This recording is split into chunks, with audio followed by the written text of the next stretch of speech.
प्रिय भक्तों, भागवत जी की पावन गंगा में आज हम तृतीय दिवस की कथा को श्रवण करेंगे। भगवान की इस कथा में परीक्षित बनकर मैया जी श्री पुष्पलता गुप्ता जी बड़ी श्रद्धा बड़े भाव से आप कथा का रसपान करते हुए अपने जीवन को कृतार्थ कर रही हैं। जीवन में जो भी पुण्य हम करते हैं वो पुण्य हमारा हित करता है। साथ ही लक्ष्मी निषाद सोनमती देवी जी की स्मृति में उर्मिला कृष्णा जी भी इस कथा में भागवत जी का रसपान करते हुए अपने जीवन को कृतार्थ कर रही हैं। कल हम लोगों ने सुना कि भागवत जी में राजा परीक्षित को 7 दिन में मरने का श्राप लगा। जब राजा परीक्षित सिर पे मुकुट लेकर के, राजा परीक्षित ने जो मुकुट आज पहन रखी थी वो जरासंध की मुकुट थी। जब भीम भैया ने जरासंध को मारा तो भीम भैया को जरासंध की मुकुट बहुत अच्छी लगी। धर्मराज युधिष्ठिर ने रोका, सुनो ये मुकुट मत लो। भीम भैया बोले चलो हम पहनेंगे नहीं, लेकर चलते हैं। भीम भैया ने जिद की और जरासंध की वो मुकुट जो सुंदर थी वो लेकर आए और अपने खजाने में उस मुकुट को रख दिया और एक पर्ची चिपकवा दी, इस मुकुट को कभी कोई ना पहने, ये केवल देखने के लिए सुंदर है सो खजाने में रखी है, देखते रहो, पर कोई पहने ना। उस पर्ची में धर्मराज युधिष्ठिर ने लिखवा दिया इस मुकुट को कोई ना पहने। धर्मराज युधिष्ठिर चले गए। परीक्षित का राज्य शासन आया। एक दिन परीक्षित ने अपने सैनिकों से कहा जरा खजाना खोलो, क्या क्या है देखें। तो सैनिकों ने साफ सफाई की खजाने की, तो साफ सफाई में उस मुकुट की वो पर्ची निकल गई और वह मुकुट जब परीक्षित ने देखा तो बड़ी सुंदर लगी। अच्छा, परीक्षित को नहीं पता था कि ये जरासंध की मुकुट है। उन्हें तो लगा मेरे खजाने में है तो मेरे बाप दादों की होगी। वो जरासंध की मुकुट पहनकर परीक्षित गए और जब वो शिकार खेलने गए तो उन्हें कलयुग मिला। कलयुग को 4 स्थान दिए, द्यूतम पानम स्त्रियः सूना। कलयुग का पहला ठिकाना जुआ है। कभी भी स्वप्न में भी जुआ का सेवन नहीं करना चाहिए। जुआ केवल नाश करता है। द्यूतम पानम। कलयुग का दूसरा ठिकाना है शराब। जहां शराब है वहां सर्वनाश है। स्त्रियः, जहां चरित्रहीन लोग हैं, चाहे वो स्त्री हो या पुरुष, जो चरित्रहीन होंगे उनकी खोपड़ी में कलयुग बैठेगा और भ्रष्ट कर देगा। और सूना, मांस जो खाएगा, मांस खाने वालों की बुद्धि भी भ्रष्ट हो जाएगी। और 5वां स्थान दिया धन। जो पाप की कमाई का धन है उस धन में कलयुग बैठेगा और जो मेहनत का, पुण्य का की कमाई का धन है, मेहनत का धन है, उसमें कृष्ण का वास होगा। तो राजा परीक्षित ने जो मुकुट पहन रखी है ये मुकुट जरासंध की है। एक राजा ने दूसरे राजा को मार डाला और उसकी मुकुट छीन ली, तो ये तो गलत हुआ ना। किसी को मारकर उसका धन छीनना गलत है। अच्छा, मुकुट राजा परीक्षित ने पहनी तो वो चूंकि अधर्म से लाई गई मुकुट थी तो राजा परीक्षित के सिर पे कलयुग जाकर सवार हो गया, क्योंकि राजा परीक्षित ने गलत धन को भी कलयुग का स्थान दे दिया है। इसलिए कहता हूं, गलत धन हमेशा सर्वनाश करता है। लोगों को लगता है कि हमारे पास आ रहा है, भ्रष्टाचार करने से, गलत करने से आने दो। वह धन तुम्हें कभी सुख नहीं देगा, वह धन आपको केवल दुख देगा। उस धन से आप सुखी हो ही नहीं सकते। इसलिए कोशिश किया करो, लाख रुपए रास्ते में पड़े हों, हमारे और आपके लिए वह पैसा मिट्टी है।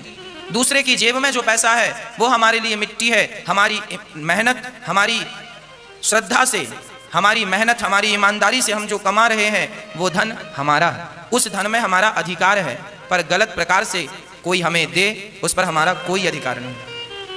हमारी मेहनत का हमारा 1 लाख रुपए पड़े हों और हमारी मेहनत केवल 5,000 की है तो हमारे को 5,000 से मतलब है, हमें 1 लाख से मतलब नहीं।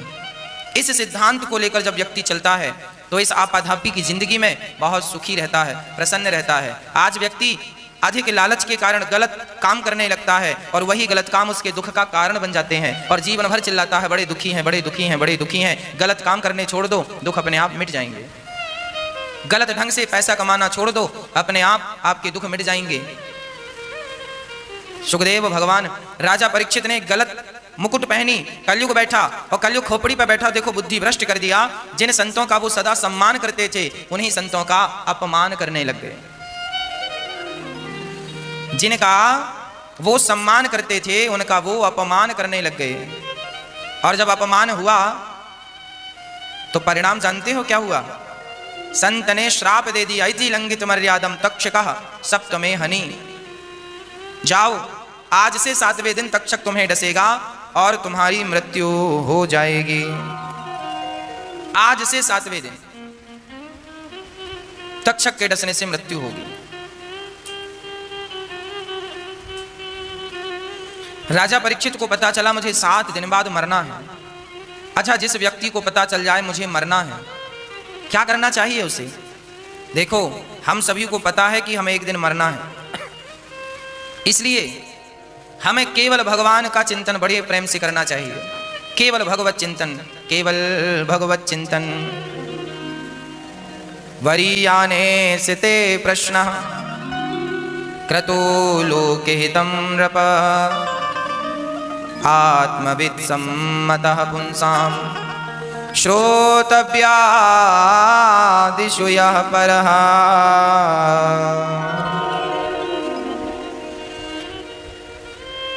भगवान का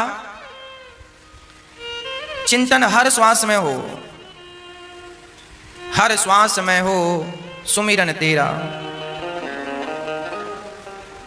है ना? सुखदेव भगवान कहते हैं हर श्वास में हो सुमिरन तेरा, यूं बीत जाए जीवन मेरा।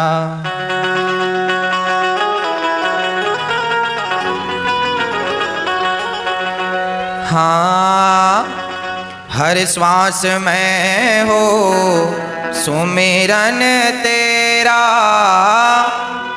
यूं बीत जाए जीवन मेरा। हे प्रभु, हर श्वास में आपका हम चिंतन करें, हमें और कुछ ना चाहिए। हर श्वास में आपका ध्यान लगाएं। डाले रहूं तेरे चरणों में डेरा, यूं बीत जाए जीवन मेरा। हर श्वास में हो सुमिरन तेरा, यूं बीत जाए जीवन मेरा। तो सुखदेव भगवान कहते हैं राजन, जिस व्यक्ति को जल्दी मरना है उसे यही काम करना चाहिए। कौन सा महाराज? सुखदेव भगवान कहते हैं श्वास श्वास में हरि भजो, वृथा श्वास मत खोए, ना जाने से श्वास का आवन हो ये न हो। हर श्वास में भगवान का चिंतन करना चाहिए। हर श्वास में कृष्ण कृष्ण कृष्ण जपो, भगवान नाम जपते रहो, भगवान का नाम जपते रहो।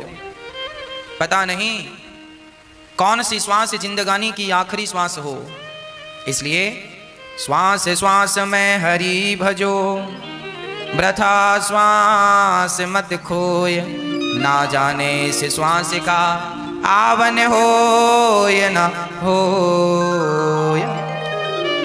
सुखदेव जी कहते हैं राजन, अधिक से अधिक भगवान का श्रोतव्य, कथा सुनो, भगवान की कीर्तन करो और भगवान का स्मरण करते रहो। भगवान का चिंतन करने से व्यक्ति की आयु लंबी होती है, वो टेंशन मुक्त रहता है, वो जानता है, समझता है सब काम भगवान कर रहे हैं, हम क्यों लोड लें, हम क्यों तंग हों, हम क्यों परेशान हों।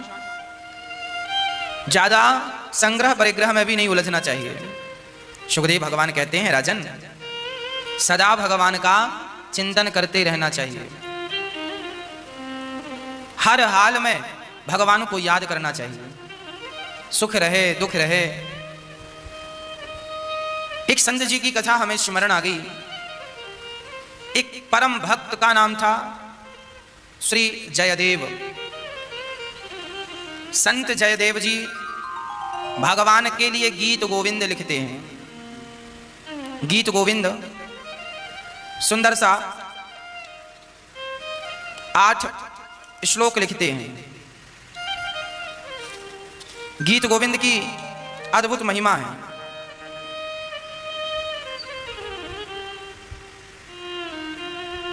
धीर समीरे यमुना तीरे वसति वने वनमाली, गोपी पीन पयोधर मर्दन चंचल कर युगशाली। ये गीत गोविंद की लाइनें हैं। स्वामी श्री जयदेव जी ये जो गीत गोविंद है, रति सुख सारे गतम विसारे मदन मनोहर वेशम, इतना सुंदर गीत उन्होंने लिखा कि जो व्यक्ति इस गीत गोविंद को गाता, जगन्नाथ भगवान स्वयं इस गीत को सुनने के लिए आया करते थे। जयदेव जी की चर्चा और कथा बड़ी अद्भुत है।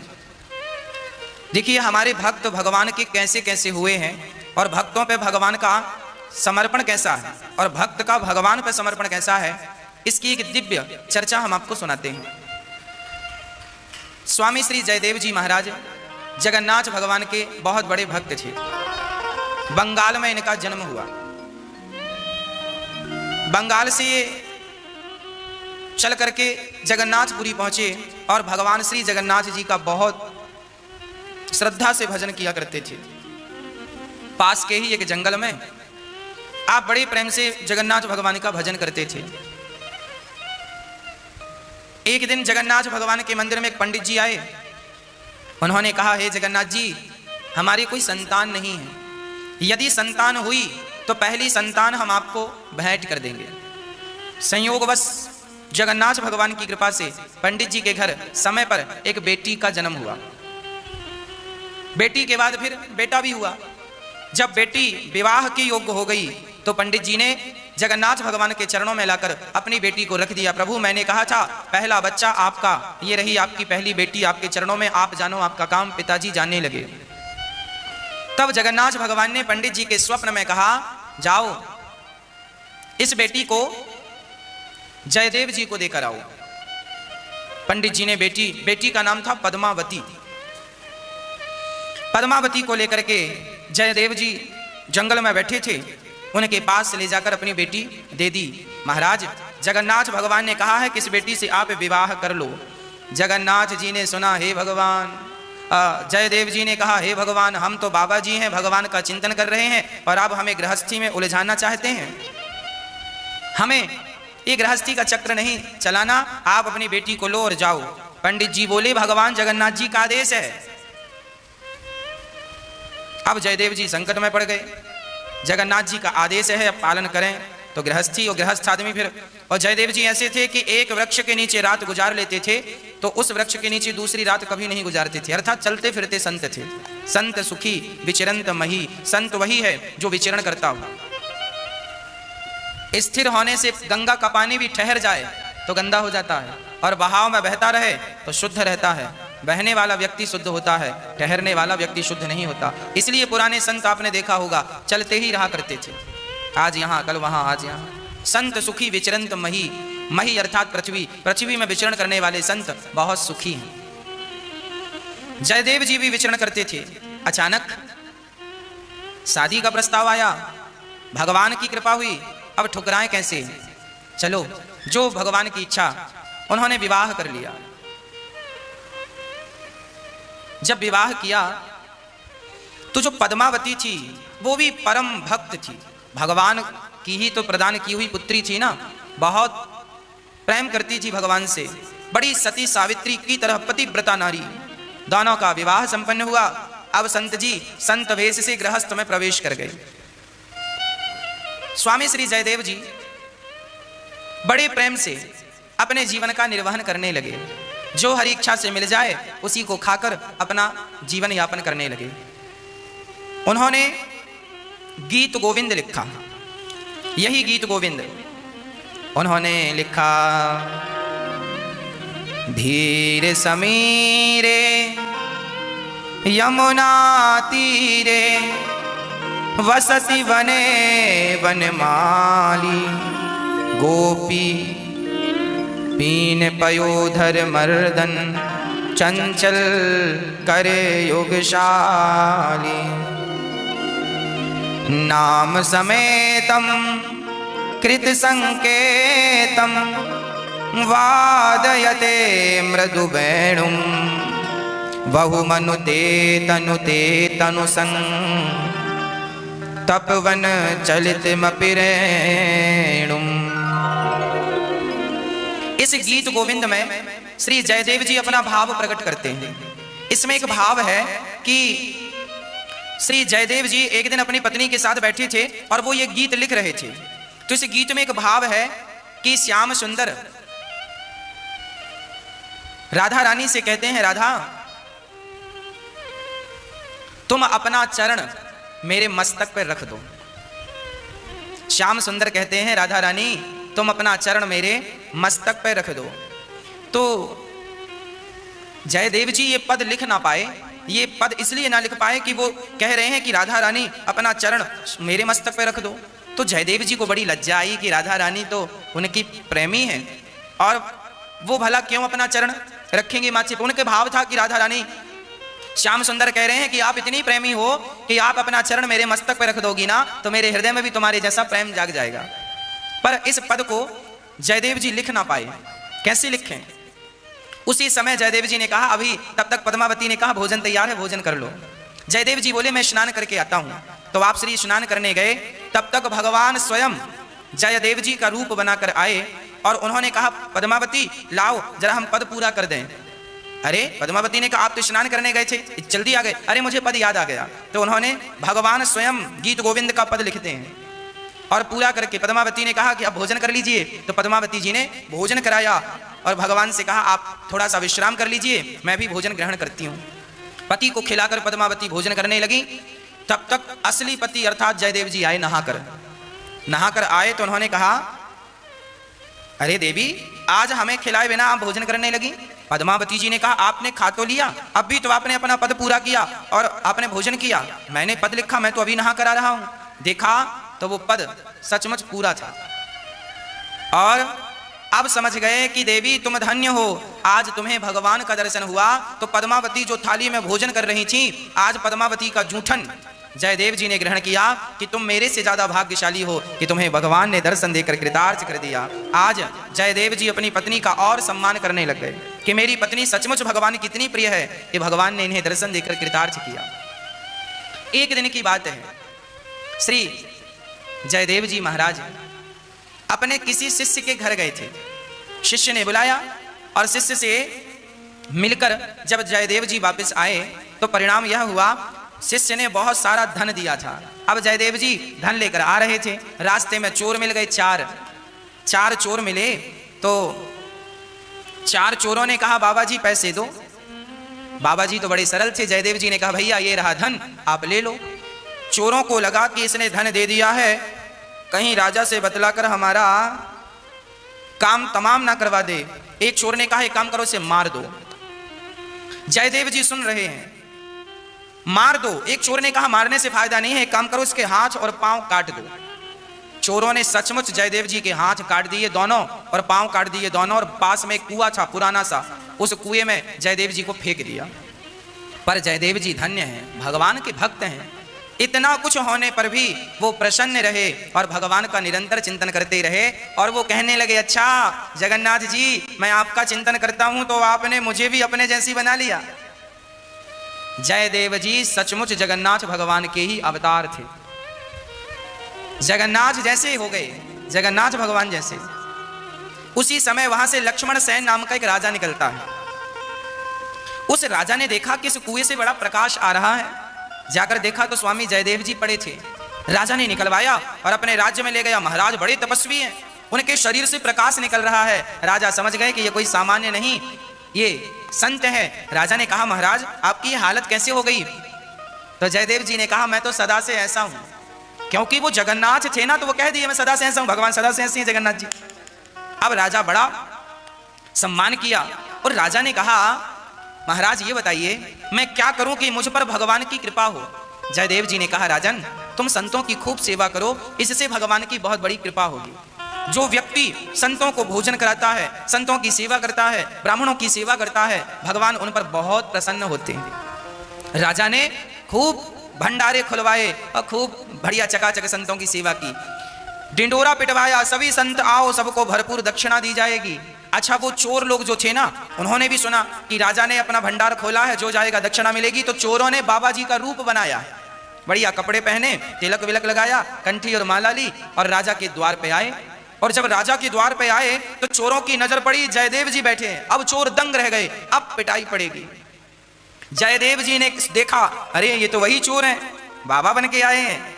जयदेव जी ने कहा, आओ महात्मा जी आओ। राजा से कहा, ये बड़े संत हैं, इनको बिठाओ। राजा ने बड़ा स्वागत किया और खूब, अब वो चोर डर रहे हैं और जयदेव जी संत हैं। जयदेव जी के अंदर कोई बदले की भावना नहीं है, वो तो चोरों का सम्मान नहीं, संत रूप का सम्मान कर रहे हैं। चोर ही संत रूप में हो तो भी संत का तिरस्कार नहीं, रोटी तो देनी ही चाहिए। क्या माता सीता को नहीं पता था कि ये रावण है?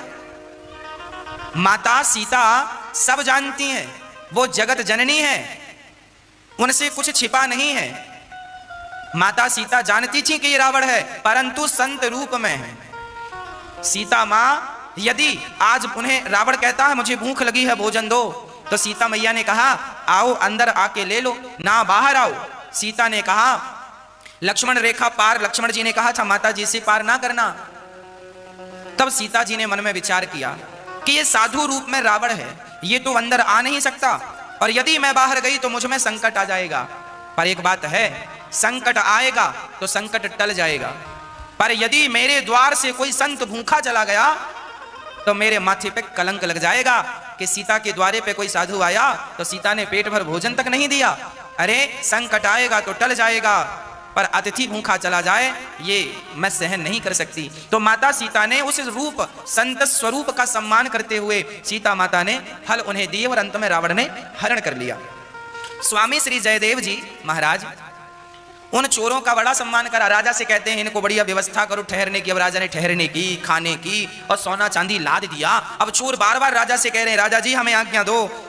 अब राजा को लगा ये बार बार आज्ञा मांग रहे हैं। जयदेव जी समझ गए कि ये डर गए हैं, तो जयदेव जी ने कहा, राजा साहब इन्हें बहुत धन देकर विदा करो। राजा को लगा ये कोई महापुरुष हैं, बहुत धन देकर गाड़ी में धन भरवाया और अपने सैनिकों को कहा, जाओ इनके स्थान तक छोड़कर आओ ताकि रास्ते में इनका धन कोई लूट ना ले।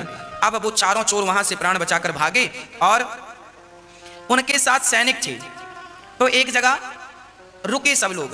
तो सैनिकों ने साधुओं से कहा, चोरों से कहा, बाबा जी, संत जी, राजा जी के पास तो बहुत संत आते हैं, पर जैसी सेवा आपकी उन्होंने की ऐसी आज तक किसी की नहीं की। और जयदेव जी बड़े संत हैं, उन्होंने तो आपका बड़ा सम्मान किया है, आपका क्या रिश्ता है जयदेव जी से? तो चोरों ने कहानी बना दी। चोरों ने कहा कि ये जो जयदेव जी है ना, हम लोग बहुत पहले एक ही जगह पे काम करते थे, तो ये जयदेव जी जो थे ना, इन्होंने वहां पे काम करते करते उस व्यक्ति की चोरी कर ली और ये पकड़े गए। तो राजा ने कहा कि इनको मार डालो, तो हम लोगों ने मारा नहीं, बस हाथ पांव काट दिया। तब से जयदेव जी हमारा बड़ा एहसान मानते हैं। देखो चोरों ने झूठी कहानी बनाई, एक अच्छे संत का अनादर किया, जबकि उनके अंदर इतना सा कपट नहीं था। वो चाहते तो इन्हें मरवा डालते, पर संत हृदय नवनीत समाना, मक्खन की तरह संत का हृदय होता है। भला वो क्यों मरवाते? जयदेव जी ने तो कोई जवाब नहीं दिया, परंतु इन्होंने जब झूठी कहानी बनाई तो इनके अपराध को पृथ्वी माता सहन ना कर पाई और पृथ्वी फट गई और वो चारों चोर पृथ्वी में समा गए, समाप्त हो गए। अब वो सैनिक भागते भागते आए, राजा साहब वो पृथ्वी फट गई और वो समा गए। तब राजा ने कहा, महाराज वो कौन थे? तब जयदेव जी ने कहा, महाराज वो चोर थे, उन्होंने मेरे ये हाथ पांव काटे हैं। मैं बताना नहीं चाहता, पर फिर भी उन्होंने अपराध किया तो पृथ्वी फट गई और समा गए। जयदेव जी ने उनके लिए भगवान से प्रार्थना की, हे प्रभु आपने क्यों उन्हें मार डाला? उन्होंने जैसे ही हाथ जोड़ने का प्रयास किया, अपने आप स्वामी जयदेव जी के हाथ और पांव भगवान ने वापस कर दिए, उनके हाथ ज्यों की त्यों हो गए। इस कथा का अर्थ क्या निकला? अर्थ यही निकला कि कोई हम पर अत्याचार करे फिर भी हमें भगवान से ही प्रार्थना करनी चाहिए कि हे प्रभु उनका मंगल हो, उनका कल्याण हो। आप किसी का कुछ मत बिगाड़िए, आपका कोई कुछ नहीं बिगाड़ सकता। हाथ वापस आ गए। अच्छा एक दिन क्या हुआ, राजा की रानी और जयदेव जी की पत्नी ये दोनों आपस में सत्संग किया करती थी। जयदेव जी की पत्नी पद्मावती ये सत्संग सुनाती थी, उनको कथा सुनाती थी। एक दिन ये बैठी कथा में और रानी को दासियों ने खबर दी, महारानी जू आपके भाई दो थे, दोनों मर गए और दोनों की पत्नियां उनके लिए सती हो गईं। अब रानी रोने लगी और रोती रोती पद्मावती जी से कहे, देखो हमारी भाभियां कितनी अच्छी थी, हमारे भाई मरे तो वो सती हो गई। तो पद्मावती जी ने कहा, ये कौन सी बड़ी बात है, ये कोई प्रेम नहीं है। अरे रानी को बड़ा बुरा लगा, हमारी भाभियां सती हो गई और ये कह रही हैं कोई प्रेम नहीं है, तो आप ही बताओ प्रेम क्या है। पद्मावती जी ने कहा, रानी जी पति चले गए, ये बात सुनते ही प्रेमिका के प्राण निकल जाएं, यही प्रेम है। ये सुनकर भी जिंदा हो कि मेरा पति मर गया, ये सुनकर भी जिंदा हो कि मेरा प्रेमी मर गया, और ये सुनकर भी जिंदा हो प्राण तुम्हारे नहीं निकले, तो प्रेम कैसा है ये। अब रानी को तो बड़ी गुस्सा आई मन में कि ये कैसी है। अब रानी ने एक षड्यंत्र रचा। रानी ने 4-6 दिन बाद अपनी दासियों को पाठ पढ़ाया कि कह देना कि जयदेव जी मर गए। जरा हम देखें, रानी परीक्षा लेनी चाहिए कि देखें कि तुम कैसा प्यार करती हो, तुम सच्ची पतिव्रता हो या नहीं। तो उन्होंने अपनी दासियों को पढ़ाया कि तुम कह देना कि जयदेव जी मर गए। तभी रानी की दासी आई, रानी जी क्या हुआ। बोले जयदेव जी का शरीर शांत हो गया, पूरा हो गया। अब रानी रोने लगी, वहां जितनी बैठी सब, पर पद्मावती मुस्कुरा रही है। पद्मावती जी ने कहा, रानी जी आपको रोने की जरूरत नहीं है, हमारे पति को कुछ नहीं हुआ। पद्मावती कोई सामान्य स्त्री थोड़ी थी, पर पद्मावती जी समझ गई कि ये रानी मेरी परीक्षा ले रही है। 1 महीने बाद इसने फिर षड्यंत्र रचा। इसने फिर कह दिया कि सुनो, दासी आई, बोले ओ जयदेव जी शरीर शांत हो गया, जयदेव जी का पूरा हो गया शरीर। जैसे ही पद्मावती जी ने सुना कि मेरे पति नहीं रहे, उसी क्षण पद्मावती जी ने सचमुच रानी के देखते देखते अपना शरीर छोड़ दिया और पद्मावती जी चली गई। जब ये बात राजा को पता चली, राजा जी आए, जयदेव जी आए। राजा बहुत रोए, अपनी पत्नी को डांटा। एक छोटी सी गलती के कारण, अपनी गलती के कारण देख मां गुरु माता चली गई। अब राजा बोले, हे गुरुजी मैंने अपराध किया है, मैं भी मर जाऊंगा। अब राजा अपना प्राण त्यागने लगे। तब जयदेव जी ने समझाया, कोई बात नहीं, मेरी पत्नी की आयु इतनी थी, चली गई, आप मत रोइए। राजा बोला, ना गुरुजी, मेरी पत्नी की गलती के कारण आपकी पत्नी का शरीर पूरा हुआ है, इसके अपराध के कारण। अब बहुत रोए राजा, बोले मैं मर जाऊंगा, मर जाऊंगा। तब जयदेव जी को लगा राजा के प्राण तब बचेंगे जब मेरी पत्नी जिंदा होगी। तो स्वामी जयदेव जी उन्होंने अपनी पत्नी का हाथ पकड़ा और हाथ पकड़कर खींचते हुए कहा, अरे पद्मावती कितना सोओगी, उठो। जैसे हाथ पकड़ के खींचा, पद्मावती उठकर बैठ गई। भागवत कृपा ऐसी है कि संत मरे हुए को भी जीवित करने की शक्ति रखते हैं। ऐसे जयदेव जी महाराज को देखकर राजा ने वैराग्य लेकर उनकी सेवा करके अपना कल्याण किया। ऐसे श्री जयदेव जी महाराज का जीवन चरित्र और गीत गोविंद कथा आती है। एक स्त्री गीत गोविंद गा रही थी और बैगन, खेत में बैगन लगे थे तो बैगन तोड़ रही थी। बैगन तोड़ती जाए और गीत गोविंद गाती जाए तो जगन्नाथ भगवान उसके पीछे पीछे, खेत में उसके पीछे पीछे वो डोल रहे हैं, भगवान डोल रहे हैं।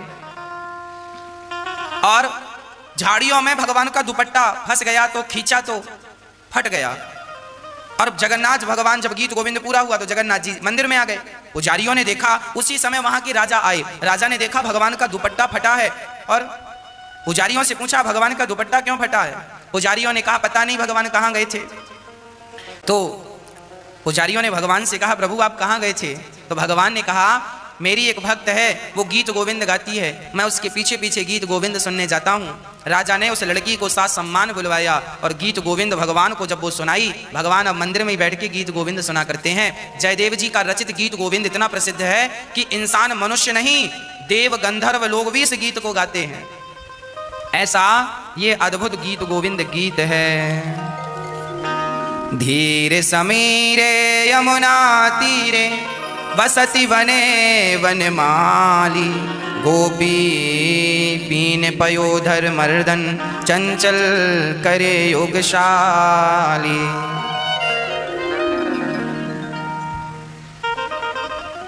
इतना सुंदर ये गीत गोविंद। ऐसे जयदेव जी परम उदार, परम संत, परम भागवत। कहने का तात्पर्य यह है कि जब भगवान से हम जुड़े तो पूर्ण रूपेण भगवान से जुड़ जाएं। सब प्रकार से भगवान के हम हो जाएं, पूर्ण रूप से भगवान के बन जाएं, और कुछ नहीं। सब प्रकार से भगवान के हमें हो जाना चाहिए। श्री राजा परीक्षित ने प्रश्न किया, गुरुदेव भगवान ये सृष्टि क्यों करते हैं? उन्होंने बताया कि सबसे पहले भगवान जब इस धरती को छोड़कर गए तो अपने भक्त विदुर को उन्होंने याद किया, और विदुर जी महाराज याद भगवान को करते हैं, और ये वही विदुर जी हैं जिनके घर भगवान कभी आकर छिलकों का भोग लगाते थे। दुर्योधन की मेवा त्यागी, साग विदुर घर खाई, सबसे ऊंची प्रेम सगाई। भगवान केवल प्रेम को पसंद करते हैं। अरे प्रेम है तो भगवान खाते हैं, प्रेम नहीं तो भगवान 56 भोग भी नहीं खाते। भक्तमाल में एक भक्तिमती की कथा है, नाम था कर्माबाई। एक बेटी है, उसका नाम है कर्माबाई। जब वो बहुत छोटी सी थी ना, तो उसके पिताजी भगवान श्री कृष्ण का बड़ा भजन करते थे, पूजा करते थे भगवान की। तो कर्माबाई देखा करती थी। देखो यही संस्कार है, जब माँ बाप पूजा करते हैं तो बच्चे देखते हैं और देख देख कर वो सीखते हैं। माँ बाप अच्छा काम करेंगे तो बच्चे अच्छा सीखेंगे, माँ बाप बुरा करेंगे बुरा सीखेंगे, है ना। आप पूजा करते थे और आपकी बेटी देखा करती थी। एक दिन कर्मा जी के पिताजी चले गए काम से कहीं, तो बेटी से कहा, बेटी ठाकुर जी की पूजा तुम्हें करनी है, तुम इन्हें खिलाना, तुम इन्हें नहलाना, और जब तक ये ना खाएं भोजन मत करना। उस समय कर्मा की आयु बहुत कम थी। पिताजी गए, कर्मा ने स्नान किया, और स्नान करके वो बड़े प्रेम से भगवान को आपने स्नान कराया और बढ़िया सी खिचड़ी बना कर ले आई। खिचड़ी बनाकर भगवान से कहा, प्रभु आप खिचड़ी खा लीजिए। अब खिचड़ी जब परोसी तो भगवान ने खिचड़ी नहीं खाई। अब कर्माबाई खिचड़ी परोस रही है भगवान को। थाली भर के ल्याए रे खिचड़ो, ऊपर घी की बाट की, जीमो हमारा श्याम धड़ी, जिमावे बेटी जाट की। थाली भर के ल्याई रे खिचड़ो, ऊपर घी की बाट की, थाली भर के ल्याई रे खिचड़ो, ऊपर घी की बाट की, जीमो हमारा श्याम धड़ी, जिमावे बेटी जाट की, जीमो हमारा श्याम धड़ी, जिमावे बेटी जाट की। थाली भर के ल्याई रे खिचड़ो, ऊपर घी की बाट की, थाली भर के ल्याई रे खिचड़ो, ऊपर घी की बाट की, जीमो हमारा श्याम धड़ी, जिमावे बेटी जाट की, जीमो हमारा श्याम धड़ी, जिमावे बेटी जाट की। कर्माबाई कह रही है, प्रभु भोजन कर लो। अब भोजन भगवान करें ही ना, तो कहती अच्छा हमारे पिताजी के हाथ से खाते थे ना, तो सुनो आपको पता नहीं है हमारे पिताजी गांव गए हैं, 4-5 दिन बाद आएंगे, तब तक क्या भूखे बैठे रहोगे? बाबो हमारो गांव गयो है, ना जाने कब आवे गो। बाबो हमारो गांव गयो है, ना जाने कब आवे गो। भूखे भरोसे बैठ रहो तो भूखो ही रह जावे गो। भूखे भरोसे बैठ रहो तो भूखो ही रह जावे गो। आज जिमाऊं तने खिचड़ो, आज जिमाऊं तने खिचड़ो, काल रावड़ी छाछ की, जीमो हमारा श्याम धड़े, जिमावे बेटी जाट की, जीमो हमारा श्याम धड़ी, जिमावे बेटी जाट की। थाली भर के ल्याई रे खिचड़ो, ऊपर घी की बाट की, जीमो हमारा श्याम धड़े, जिमावे बेटी जाट की, जीमो हमारा श्याम धड़ी, जिमावे बेटी जाट की। बड़े प्रेम से कर्माबाई खिलाने लगी। हे प्रभु पिताजी पता नहीं कब आते हैं, आज खा लो। भगवान ने फिर नहीं खाया। तो कर्मा ने कहा अच्छा आपको चकाचक खाने की आदत हो गई और आज हमने खिचड़ी बनाई है, सो आप मुंह फेर रहे हैं। तो सुनो आज खा लो, कल आपके लिए बढ़िया मिष्ठान बनाऊंगी। अब कहती है सुनो खा लो प्रभु। भगवान नहीं खाए तो क्या कह रही है जरा सुनो। बार बार मंदिर में जाती, बार बार है खोलती, कैया कौनी जी मेरे मोहन करड़ी करड़ी बोलती, कैया कौनी जी मोरे मोहन करड़ी करड़ी बोलती। बार बार मंदिर में चढ़ती, बार बार है खोलती, बार बार मंदिर में जाती, बार बार मुँह खोलती, कैया कौनी जी मोरे मोहन करड़ी करड़ी बोलती, कैया कौनी जी मोरे मोहन करड़ी करड़ी बोलती। आज उसने स्पष्ट कह दिया, हे भगवान यदि आप नहीं खाओगे तो मैं भी नहीं खाऊंगी। तू जी में जद मैं भेजी तू जी में जद मैं भेजी मानो न कोई लाट की, जीमो हमारा शाम धड़े जिमावे बेटी जाट के, जीमो हमारा शाम धड़े जिमावे बेटी जाट की। कर्मा ने कहा आज आपने नहीं खाया तो मैं भी नहीं खाऊंगी। जब उसने ये कहा कि आप नहीं खाओगे मैं नहीं खाऊंगी, प्रार्थना करते करते सुबह से दोपहर हो गई और दोपहर से शाम। कर्मा को बड़ी भूख लगी है, पर क्या करें भगवान खाएं तो वो भी खाए। अच्छा आप इसलिए नहीं खा रहे हैं, मैंने पर्दा नहीं लगाया। अब कर्मा भाई पर्दा लगाने लगी।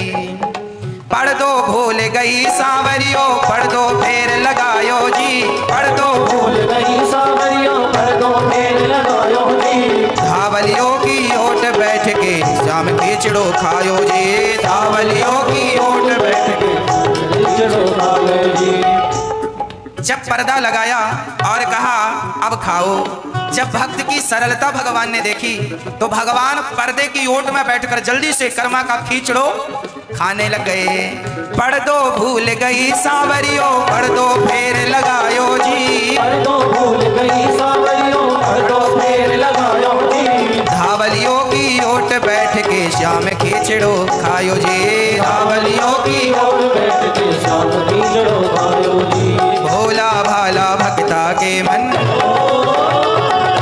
भोला भाला भक्ता के मन, सबलिया कैया आट की, जीवो हमारा शाम धड़े जिमावे बेटी जाट के, जीवो हमारा शाम धड़े जिमावे बेटी जाट की। थाले भर के लाई खिचड़ो ऊपर की बाट की, जीवो हमारा शाम धड़े जिमावे बेटी जाट के, जीवो हमारा शाम धड़े जिमावे बेटी जाट की।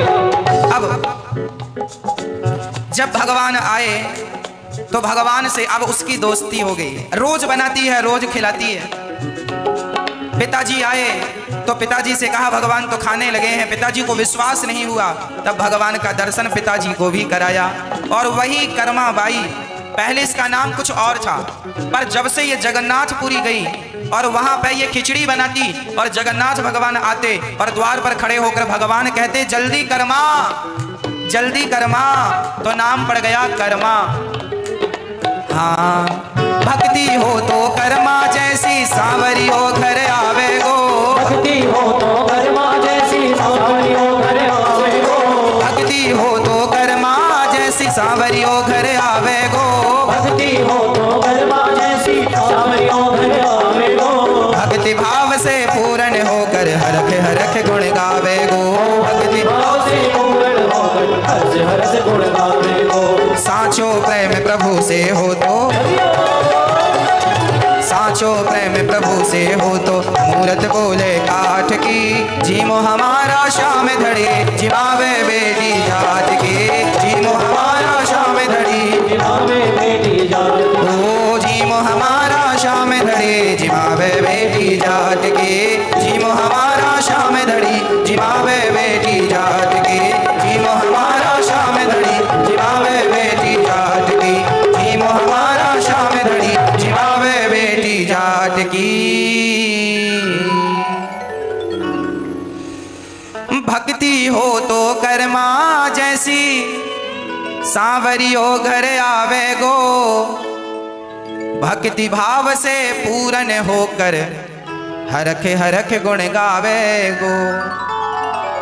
साचो प्रेम प्रभु से हो तो, साचो प्रेम प्रभु से हो तो मूरत बोले काठ की, जीमो हमारा श्याम धड़ी, जिमावे बेटी जाट की। कर्माबाई जगन्नाथपुरी गई और वहां खिचड़ी बनाती, भगवान को भोग लगाती। भगवान बैठते गोद में और माँ की खिचड़ी खाते। एक दिन क्या हुआ, किसी साधु ने कर्माबाई को देखा बिना नहाए खिचड़ी बनाती थी बुढ़ापे में, और भगवान को बुलाए और खवाए। एक साधु ने देखा, हे भगवान, कर्मा को डांटा, हे कर्माबाई, अरे नहा तो लिया कर, नहा कर खिचड़ी बनाया कर। अब वो नहाती, भगवान आए। अब भगवान आए, माँ खिचड़ी कहाँ है? बोले वो साधु जी आए, बोले नहा के बनाना, तो नहाने में टाइम हो गया, अभी बना रही हूँ। हे भगवान, जगन्नाथ जी ने कहा कौन साधु है वो? बोले फलाने बाबा जी है। भगवान ने तुरंत उनके रात को सपने में कहा, खबरदार जो दोबारा भड़काया मेरी भक्ता को। अरे सवेरे सवेरे बढ़िया खिचड़ी मिल जाती थी और अब नहाने में उसका समय जा रहा है। अब नहाए, फिर खिचड़ी बनाए, फिर भगवान को बुलाए, जगन्नाथ आइए मेरे नाथ आइए, मेरी खिचड़ी का भोग लगा जाइए। जगन्नाथ आइए मेरे नाथ आइए, मेरी खिचड़ी का भोग लगा जाइए। जगन्नाथ आइए मेरे नाथ आइए, मेरी खिचड़ी का भोग लगा जाइए। अब वो बुलाए और जगन्नाथ जी आए और भगवान खा ही रहे थे, तभी मंदिर का पट खुल गया। पुजारियों ने भगवान को पर्दा हटाकर देखना चाहा। अब भगवान भागे, जाकर बैठे। पुजारियों ने देखा भगवान के मुंह पे चावल, मैया रोज खवाती थी, मुंह पहुंचती थी, पर आज मुंह पहुंचना भूल गई। पुजारियों ने भगवान से कहा, प्रभु ये आपके मुंह पे चावल लगा है। भगवान, पुजारियों ने कहा कौन है भगवान के मंदिर में? कोई नहीं। दरवाजा अभी खुले। पुजारियों ने समझ गए भगवान जरूर कहीं किसी भक्ता के घर गए। पुजारियों ने कहा जाकर देखो आज किसके घर सवेरे सवेरे खिचड़ी बनी है। कर्माबाई बर्तन धुल रही थी।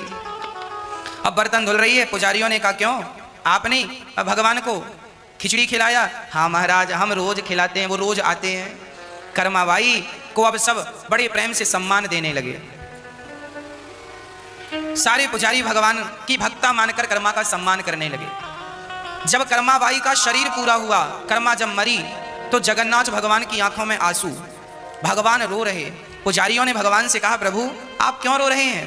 भगवान ने कहा क्या बताऊं, अब मुझे कौन सवेरे सवेरे खिचड़ी खवाएगा, मेरी कर्मा चली गई मुझे छोड़कर। पुजारियों ने कहा वाह प्रभु, जब इतना ही प्रेम था तो उसे क्यों मार दिया? आप चाहते थे वो जिंदा रहती।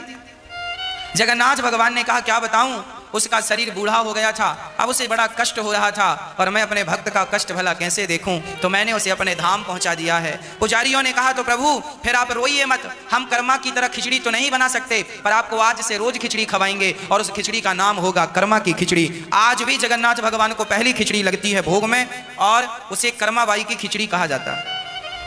आज भी जगन्नाथ भगवान जी को 8 बार भोग लगता है। आपको पता है जगन्नाथ भगवान दिन भर खाते हैं, जब देखो तब भोग ही लग रहा है, खा ही रहे। 8 बार खाते हैं जगन्नाथ जी, और सबसे पहले खिचड़ी खाते हैं। पहली खिचड़ी कर्माबाई, तब से कर्मा की खिचड़ी आज भी जगन्नाथ भगवान को लगती है। इसलिए तो लिखा है ना इस पद में लिखा है भक्ति हो तो कर्मा जैसी, सांवरियो घर आवे गो, भक्ति भाव से पूर्ण होकर हरख हरख गुण गावे गो। साचो प्रेम प्रभु से हो तो मूरत बोले काठ की, जीमो हमारा श्याम धड़ी, जिमावे बेटी जाट की। आज भगवान अपने भक्तों से उतना ही प्यार करते हैं जितना प्यार भक्त भगवान से करता है। भक्तों, श्री विदुर जी महाराज के यहाँ भगवान ने छिलकों का भोग लगाया, और जब भगवान सारी लीला करके चले गए तब परिणाम यह हुआ कि विदुर जी ने मैत्री जी से कहा सुखाय कर्माणि करोति लोको नतैः सुखम वान्य दुपरवंबा, विंदेत विंदेत भूयस्ततेव दुखम, यदत्र युक्तम भगवान वदेन्नः। आज विदुर जी ने मैत्रेय जी से प्रश्न किया, सारी दुनिया सुख के लिए कर्म करती है पर भगवान को दुख, सारी दुनिया सुख चाहती है पर व्यक्ति को दुख क्यों मिलता है, दुख का सामना क्यों करना पड़ता है। तब कहा कि बात ऐसी है, सारी दुनिया सुख चाहती है पर दुख इसलिए मिलता है क्योंकि व्यक्ति अपनी इच्छाओं का गुलाम बन जाता है। इच्छाओं की गुलामी हमेशा दुख देती है, इसलिए कभी भी इच्छाओं का गुलाम नहीं होना चाहिए, कभी नहीं होना चाहिए। प्रिय भक्तों, श्री मनु जी भगवान नारायण से ब्रह्मा जी और ब्रह्मा से मनु और शत्रुपा का जन्म हुआ। मनु शत्रुपा की 5 संतानें, 3 बेटियां और 2 बेटे हुए। आकुति का विवाह रुचि प्रजापति से, देवहूति का कर्दम जी से, प्रसूति का दक्ष प्रजापति से। माता देवहूति का विवाह कर्दम जी से संपन्न हुआ। कर्दम जी बहुत धर्मनिष्ठ ब्राह्मण थे, बड़ी श्रद्धा से आप भगवत चिंतन करते थे। माता देवहूति से विवाह हुआ। अभी नई दुल्हन घर पर आई कि कर्दम जी बोले कि आप बैठो, हम भगवान का ध्यान कर लें। वो ध्यान में इतने मग्न हो गए कि नई नवेली दुल्हन बैठी है भूल गए। 40 सालों तक बैठे रहे, समाधिस्थ हो गए। अंत में समाधि खुली, देखा एक सुंदर सी स्त्री है पर बूढ़ी हो चुकी है। कहा, देवी कौन हो? देवहूति ने कहा, मैं आपकी पत्नी हूं। अच्छा, तो आप यहाँ, अब समझ आया, पत्नी है और मैं समाधि में चला गया। देवी, मैं आपकी सेवा से प्रसन्न हूं, बोलो क्या चाहती हो? महाराज, मुझे एक ही वरदान चाहिए, आपसे एक सुंदर पुत्र की कामना है। कर्दम जी ने कहा, ठीक है। एक सरोवर में, बिंदु सरोवर में स्नान कराया। देवहूति सुंदर हो गई, कर्दम जी ने स्नान किया, वो भी युवा हो गए। एक सुंदर सा विमान, कामक विमान की रचना की। कर्दम जी बहुत बड़े साइंटिस्ट थे, वैज्ञानिक थे। हमारे ऋषि मुनि, इनका नाम ऋषि क्यों पड़ा? रिसर्च करने से इनका नाम ऋषि पड़ा। ये रिसर्च करते थे, कहीं कुछ। ये जो आज की टेक्नोलॉजी है जिसे हम देख रहे हैं, ये कोई आज की नहीं है, आज के पहले भी ये सारी टेक्नोलॉजी थी। सब कुछ था, बीच में लुप्त हो गया। भगवान श्री कृष्ण के जमाने में भी लाइव टेलीकास्ट होता था, जैसे आज हम कथा सुना रहे हैं वृंदावन में और आप सभी लोग अपने घरों में टीवी पर देख रहे हैं, लाइव देख रहे हैं। उसी तरह कृष्ण के जमाने में भी ऐसा था। धृतराष्ट्र अपने घर पे थे और कुरुक्षेत्र में महाभारत चल रहा था, तो संजय सुना रहा था कि ये हुआ। लाइव टेलीकास्ट हो रहा था कि नहीं? जो महाभारत कुरुक्षेत्र में चल रहा था, संजय वही का वही धृतराष्ट्र को सुना रहे थे। दूरी बहुत थी पर सुना रहे थे। लाइव टेलीकास्ट का जमाना तब भी था, तब भी ये सिस्टम हुआ करता था, कैमरे और टीवी इत्यादि। तभी तो वर्णन है कि महाभारत का युद्ध सब संजय ने धृतराष्ट्र को सुनाया, ज्यों कहते हो लिखा है। ये टेक्नोलॉजी बीच में लुप्त हो गई थी। आज आप लोगों ने, हमारे वैज्ञानिकों ने फिर से डेवलप कर ली। इस टेक्नोलॉजी का उल्लेख गीता में है। गीता में संजय सुना रहे हैं, स्पष्ट है। विमान कोई आज की टेक्नोलॉजी नहीं है। रावण के पास पुष्पक विमान था, कर्दम जी के पास कामक विमान था। राइट ब्रदर्स ने बाद में 1902 में पहला विमान लॉन्च किया। कहने का तात्पर्य यह है कि ये विमान इत्यादि सब पुरानी भारतीय परंपरा का एक अंग रही है। हमारे यहाँ टेक्नोलॉजी बहुत थी पर उसे बढ़ाई क्यों नहीं गई? क्योंकि वो जानते थे कि ज़्यादा आविष्कार करेंगे तो पृथ्वी संकट में पड़ जाएगी, प्रकृति दूषित हो जाएगी। जैसे आज अधिक विकास होने के कारण, सड़कें बहुत बनने के कारण वृक्ष कट गए, एरोप्लेन हवाई जहाज उड़ने के कारण ओजोन परत में छेद हो गया, प्रदूषण बढ़ गया। परमाणु बम इतने बना दिए हैं दुनिया के वैज्ञानिकों ने कि सारे परमाणु बम पटक दिए जाएं तो 7 बार पृथ्वी समाप्त हो जाएगी। 7 बार। नागासाकी में परमाणु बम फेंका गया, आज तक वहां के लोग विकलांग पैदा होते हैं। क्या अर्थ निकला? आज तक वहां के लोग विकलांग हैं। कारण क्या है? परमाणु फेंका गया इसलिए। तो हमारे ऋषि मुनि इसलिए आविष्कार नहीं करते थे, टेक्नोलॉजी रखते थे पर आविष्कार इसलिए नहीं करते थे क्योंकि वो जानते थे कि यदि हमने परमाणु बम बनाए तो आम जनता को नुकसान होगा। परमाणु बम बनाकर पटका गया।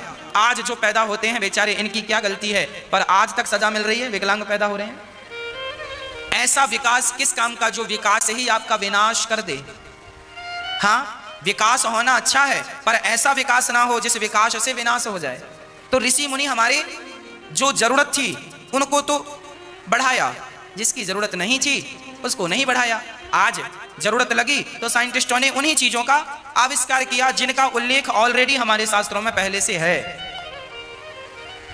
आप लोग सुनते हैं आकाशवाणी, FM आकाशवाणी, पहले रेडियो आता था, उसमें चलती थी आकाशवाणी। तो ये आकाशवाणी कोई आज की टेक्नोलॉजी थोड़ी है।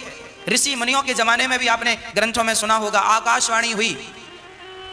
भाई कंस ने जब माता देवकी के बाल पकड़े, कंस जब बहन को विदा कर रहा था तब आकाशवाणी तो हुई। कंस जिस बहन को मार रहा है, जिस बहन को विदा कर रहा है, उसका 8वां गर्भ तेरा काल बनेगा, आकाशवाणी ही तो थी। तो टेक्नोलॉजी सब पहले से मौजूद थी, अभी उसको विकसित किया गया है। हमारे ऋषि मुनियों ने रिसर्च किया और रिसर्च करके ये सारी चीजें लिखकर ग्रंथों में रख दी कि जब जरूरत लगे कर लेना डेवलप इन चीजों को। 1400 साल पहले कोणार्क मंदिर उड़ीसा में घड़ी का आविष्कार हो चुका था। घड़ी, उसके बाद 1010 ने आकर के घड़ी ये वाली बना दी जो आप हाथ में पहनते हैं और दीवार घड़ी। घड़ी का आविष्कार सबसे पहले भारत में हुआ। और सुनो, नासा, देखो एक बहुत गंभीर बात मैं आपको बताऊं, यथार्थ। आज नासा मतलब अमेरिका की एक बहुत बड़ी टीम है नासा में, जिन्हें साइंटिस्ट की टीम कहा जाता है, वैज्ञानिकों का रिसर्च सेंटर कहा जाता है नासा। वैज्ञानिक बैठते हैं, रिसर्च करते हैं। आज सूर्य ग्रहण और चंद्र ग्रहण की तारीख कौन निश्चित करता है? बताओ, किस तारीख को सूर्य ग्रहण पड़ेगा, कितने बजकर कितने मिनट पर पड़ेगा, कौन बताता है? हमारे भारत के पंचांग। नासा हमारे भारत से सीख कर गया है।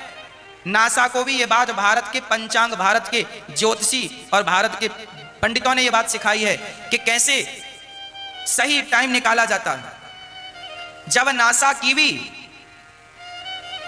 टीम नहीं बैठी थी, नासा का भी गठन नहीं हुआ था, जब नासा नहीं था, जब कोई वैज्ञानिक और साइंटिस्ट नहीं थे, तब भी हमारे भारत में पंचांग में यह बताया जाता था किस तारीख को कितने बज के कितने मिनट पर सूर्य ग्रहण पड़ेगा। अब देखिए, आज के 10 साल बाद किस तारीख को कितने बज के कितने मिनट में सूर्य ग्रहण पड़ेगा, यह बात आज हमारे पंचांगों में लिखी है। कौन लिखा है? यदि जानकारी ना होती तो पंचांगों में क्यों लिखी जाती? हमारे भारत के लोग क्या अंतरिक्ष का ज्ञान नहीं रखते? ज्ञान नहीं रखते तो कैसे बताते कि फलानी तारीख को ग्रहण पड़ने वाला है? बिल्कुल सटीक बताते हैं। नासा तो आज बताने लगी। नासा का तो अभी 1950 में गठन हुआ। 1930 से लेकर 50 तक में तो नासा डेवलप हुई। उसके पहले भी जब नासा पैदा नहीं हुआ, तब से हमारे यहां यह जानकारी पंचांग के माध्यम से दी। पंचांग बनाने वाले सोचो कितने बड़े रिसर्च, वो ऋषि लोग रिसर्च करते थे। सूर्य की गणना, चंद्रमा की गणना, सूर्य की गति, चांद की गति और पृथ्वी की गति को भी नापने की ताकत रखते थे। तब तो सूर्य ग्रहण का सही टाइम निकल के आता था। कितना बड़ा रिसर्च हमारे भारत के लोगों ने किया, हमारे ऋषि मुनियों ने किया। और आप कहते हैं कि क्या किया? आपको करके दे दिया, अब लोग उसे कॉपी करके अपना सील ठप्पा लगा के अपने नाम से बेच रहे हैं। नासा को पंचांग बनाना, पंचांग कैसे होता है, कैसे गति निकलती है, समय निकलता, सब सिखाया। अब वो अपना सील ठप्पा लगा के बेचता है कि हम बताते हैं। हमारे यहां तो 50 रुपए के पंचांग में सारा ज्ञान भरा पड़ा है। नासा करोड़ों खर्च करके जो गणना निकालती है, हमारे यहां 50 रुपए के पंचांग में सब मिल जाता है। हमारे ऋषि मुनि आज भी पंचांग, आज से 200 साल पुराना पंचांग भी आपको मिल जाएगा और आज से 100-200 साल बाद का पंचांग भी आपको मिल जाएगा। आज 2021 चल रहा है ना, 2080 में किस तारीख को कितने बज के कितने मिनट पर सूर्य ग्रहण पड़ने वाला है, यह भी भारत के ऋषियों ने अभी बता दिया। 2080 का पंचांग भी आपको मिल जाएगा। शतक 100 साल का पंचांग मिलता है। 100 साल का पंचांग हमारे भारत में डेवलप है, अभी भी है, उपस्थित है। 100 साल बाद 2021 चल रहा है ना, यहां से 100 साल बाद का पंचांग भी आपको मिल जाएगा। तो हमारी जो गणना है, हमारे जो शास्त्र है, एकदम सटीक है। साइंस ने भी वही कहा, हमने भी वही कहा। मतलब हमने जो कहा, साइंस ने उस पर रिसर्च किया और वही किया। मतलब हम सही कह रहे थे तो साइंस भी सही जगह पहुंच गया।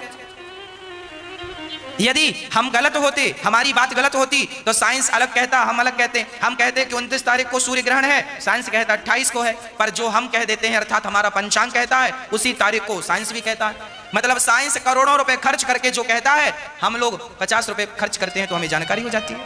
पंचांग, हमारे पंचांग बनाने वाले ऋषि मुनि कितना रिसर्च करते होंगे, ये आप विचार कीजिए।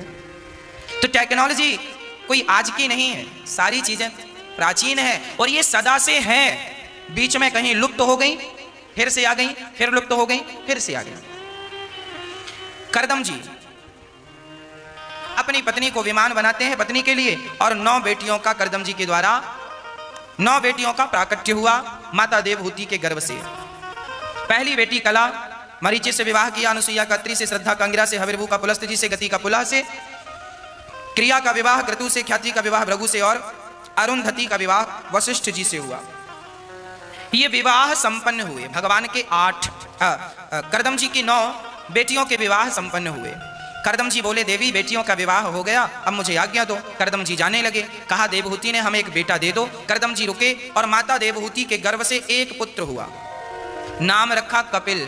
बोलिए कपिल देव भगवान की जय। कपिल देव भगवान का जन्म हुआ। कपिल देव जी के जन्म होते ही करदम जी सब छोड़कर चले गए। जब बेटी और बेटे समझदार हो जाएं, बेटी का घर आपने विवाह कर दिया, वो अपने घर पे है, बेटे का विवाह कर दिया, वो अपनी जिम्मेदारियों को संभाल रहा है। जब बच्चे बड़े हो जाएं, जिम्मेदार हो जाएं, तो आपका भी कर्तव्य है कि घर परिवार से मोह ममता हटाकर भगवान में अपने चित्त को लगा देना चाहिए, भगवान में अपने मन को लगा देना चाहिए। सब प्रकार से भगवान के बन जाओ। बुढ़ापे में यदि बहू बेटा नाती पोता में मन लगाओगे तो आपका बुढ़ापा बहुत दुखद होगा, और मन भगवान में लगाओगे तो बुढ़ापा भी आनंदमय बीतेगा, है ना। इसलिए मेरा बेटा है, मेरी बहू है। एक सज्जन को हमने देखा बुढ़ापे में लगभग 80-85 साल की उम्र थी, और वो साहब बुढ़ापे में दुकान में बैठे थे।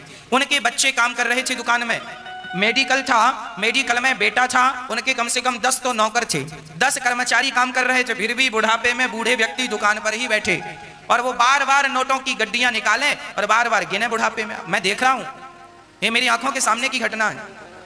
बच्चे कर रहे हैं, नौकर चाकर लगे हैं, फिर भी ये जहां पैसा रखता है ना बेटा, वहां जाके बैठ जाएं और बार बार ड्राज खोलें, गड्डियां निकालें, गिने, फिर रख दें, फिर थोड़ी देर देखें यहाँ वहां, फिर 5-10 मिनट बाद नोट इकट्ठे हो जाएं तो फिर उनकी गड्डी बनाएं, फिर उन गड्डियों में उस गड्डी को मिलाएं, फिर पूरी फिर से गिने शुरू से। बुढ़ापे में बूढ़े आदमी को पैसा गिनने में बड़ा मजा आता है, नोटों में हाथ फेरने में बड़ा मजा आता है। अब ये हाथ जबकि माला में फेरना चाहिए, भगवान का चिंतन करना चाहिए। माला में हाथ फेरोगे तो कल्याण होगा, पर बुढ़ापा 80-85 साल की उम्र, अब बच्चों को करने दो, संभालने दो। आपको क्या जरूरत है बीच में घुसने की? आप केवल भगवान का चिंतन कीजिए, मन से सब चीजें निकाल दीजिए और मन मंदिर में बिहारी जी को बिठा लीजिए, इसी से कल्याण है, अन्यथा गति नहीं होने वाली। किसी भी प्रकार से मन भगवान के चरणों में लगा दीजिए। हाँ, कहना मेरा मान लो, ना बेटी ना बेटा, ना बेटी साथ देने आएगी ना बेटा साथ निभाएगा। कौन साथ देगा? आपके द्वारा किया हुआ अच्छा या बुरा कर्म। धर्मानुगो गच्छति जीव एकः, धनानि भूमौ पशवश्च गोष्ठे, नारी गृहद्वारे जनः श्मशाने, देहश्चितायां परलोके मार्गे, धर्मानुगो गच्छति जीव एकः। आज हमारे साथ कौन जाएगा? हमारा किया हुआ पुण्य और हमारा पाप। ना बेटी ना बेटा, इसलिए कहता हूं बेटी बेटों में उलझा ना करो। रहना बुरा नहीं है घर परिवार में, पर रहते हुए मन भगवान में लगाओ। जैसे कमल कीचड़ में रहता हुआ कीचड़ से परे है, आप परिवार में रहते हुए परिवार से अलग रहो। मन से, तन तो शरीर तो सबके साथ रहे, पर मन सदा भगवान के पास रहे, मन संसार में ना लगे। हाँ, नहीं तो पुरुषों का मन, बाप का मन बेटे में लगता है और माँ का मन बेटी में लगता है। बुढ़ापे में भी हम देखते हैं, बूढ़ी बूढ़ी मैया मेरी बेटी, मेरी बेटी बेटी, मेरा नाती नाती नाती, पोता पोता पोता। ये समय नाती पोता का जाप करने का नहीं है, ये समय तो भगवान के नाम का जाप करने का है। कोई नहीं आएगा तुम्हारा कष्ट भोगने के लिए। तुमने जो किया है, ना बेटी भोगने आए ना बेटा भोगने आए। बेटा बेटा क्या करता है, बेटा बेटा करने से भी कोई फायदा नहीं। बेटा तेरा एक दिन पड़ोसी बन जाएगा। ये मिट्टी का खिलौना मिट्टी में मिल जाएगा। इसलिए आप केवल अपनी जिम्मेदारियों को, अपने कर्तव्यों का निर्वहन करते हुए केवल भगवान पर विश्वास करना सीखिए, भगवान का चिंतन करना सीखिए। बेटों के लिए कितना भी आप कर लो, कितना भी बेटों को दे दो, पर उन बेटों को यह शिकायत जरूर बनी रहेगी कि मेरे पिता ने ये नहीं दिया, मेरे पिता ने ये नहीं दिया, मेरी माँ ने ये नहीं दिया। आप जरा बड़ी बहू को कुछ दे दो तो छोटी बहू कहेगी मेरी सास ने ये नहीं दिया। कितना भी कुछ दे दो, आप सिर काट के रख दो संसार के लोगों के लिए, तो भी वो आपकी कमियां ही निकालेंगे। ये कमी है, ये नहीं किया। संसार के लोग आपके दोष देखती है, जबकि भगवान आपके गुण देखते हैं। आप में गुण कौन से हैं ये भगवान देखते हैं। इसलिए आप भगवत चिंतन करना सीखिए, भगवान पर विश्वास रखना सीखिए। हाँ, जिनके बेटे हैं आज वो बेटे भी अपनी माँ को देखते कहाँ हैं, माँ से बोलते कहाँ हैं।